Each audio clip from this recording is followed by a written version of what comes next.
Bonjour. Comme je vous l'ai annoncé à la fin de la vidéo précédente, on va changer un peu de sujet et je vais commencer une série de vidéos pour parler des trois grands macronutriments qui composent notre alimentation. Donc j'entends par là les protéines, les glucides et les graisses. Cette semaine, on va se concentrer sur les protéines. Les protéines sont les éléments impliqués dans à peu près tous les processus de la vie. En fonction de leur composition et de leur structure dans l'espace, chaque protéine va avoir un rôle différent. En fait, il y a des milliers de fonctions différentes pour les protéines.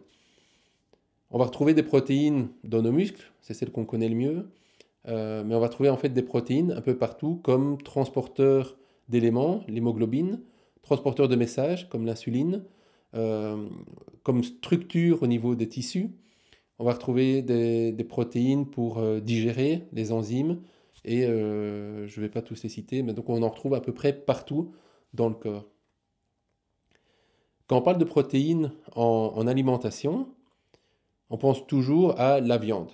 En réalité, c'est intéressant de se rendre compte, alors c'est peut-être pas 10%, c'est peut-être un peu moins, mais en moyenne, quand on mange uniquement des légumes et des fruits, on a environ 10% d'apport de calories qui arrive sous forme de protéines.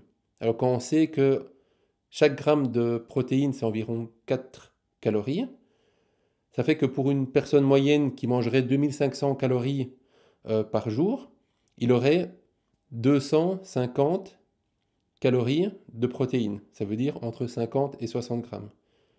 Et ça, c'est intéressant, intriguant, parce que, comme j'ai dit dans une vidéo précédente, les besoins en termes de protéines par jour d'une personne en moyenne se trouvent entre 40 et 50 grammes.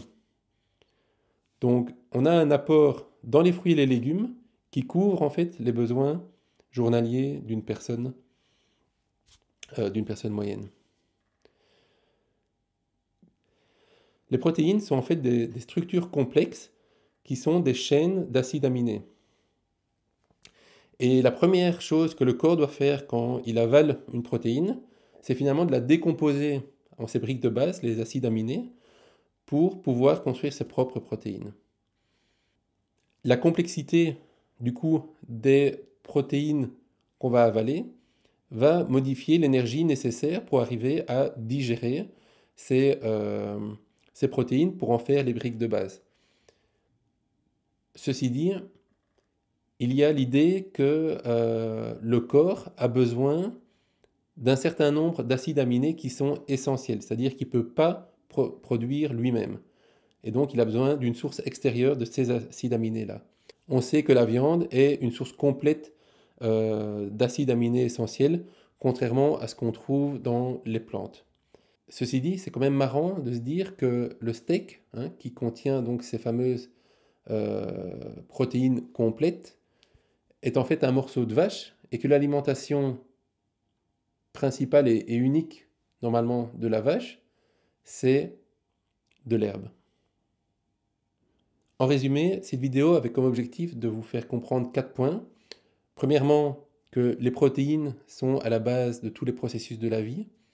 Deuxièmement, que le corps, pour construire ses propres protéines, a besoin de briques de base qu'on appelle acides aminés. Troisièmement, que les protéines, l'apport de protéines ne doit pas se faire uniquement via la viande, mais qu'on retrouve des protéines dans tous les aliments et en fait en suffisance. Et quatrièmement, que l'idée que les protéines complètes qui contiennent l'ensemble des acides aminés essentiels pour le corps humain se retrouvent uniquement dans la viande reflète peut-être une connaissance limitée, actuelle de la science aujourd'hui et pourra peut-être à l'avenir être remise en cause. Et donc je vous dis à demain pour une prochaine vidéo.